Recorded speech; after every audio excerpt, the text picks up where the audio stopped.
Emily Carter never forgot the way Daniel Reed looked at her the day they first met. She was only 22 then, a recent college graduate interning at a marketing agency in downtown Chicago.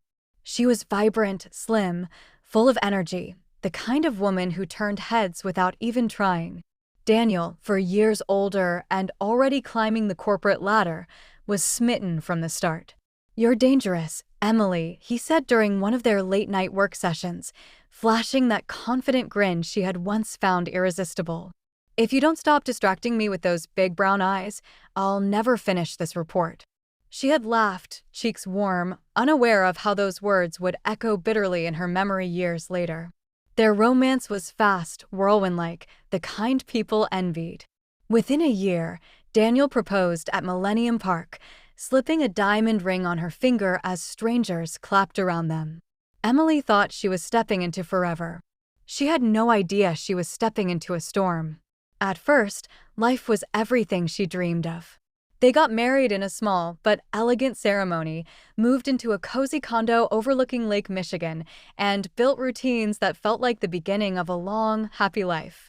Daniel spoiled her with flowers on Fridays, movie dates on Saturdays, and breakfast in bed on Sundays.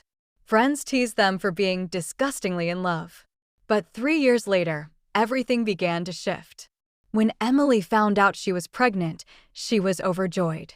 She had always dreamed of becoming a mother, of holding a child she and Daniel created together. But pregnancy changed her body in ways she hadn't anticipated. By the 4th month, her stomach swelled, her ankles puffed, and her once slim frame began to soften.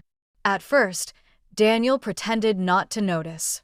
He would smile and say, "You're glowing," but his eyes told a different story. He no longer reached for her hand when they walked together, no longer kissed her forehead absent-mindedly as he once did. He became distant, always checking emails, always claiming to have late meetings. Emily brushed it off at first. She told herself it was just stress from work. She didn't want to believe that her husband was falling out of love with her just because her body was changing. Until one night, she heard him. Daniel was in his study, the door slightly ajar. Emily patted down the hallway, holding a mug of chamomile tea, planning to surprise him. But before she could enter, his voice stopped her. "She's gotten huge, Vanessa. I mean, I knew pregnancy changes women, but this? Sometimes I look at her and wonder where the girl I married went." Emily froze. The words hit her like a blade. Her hand trembled, and hot tea spilled on her wrist, but the sting of the burn was nothing compared to the sting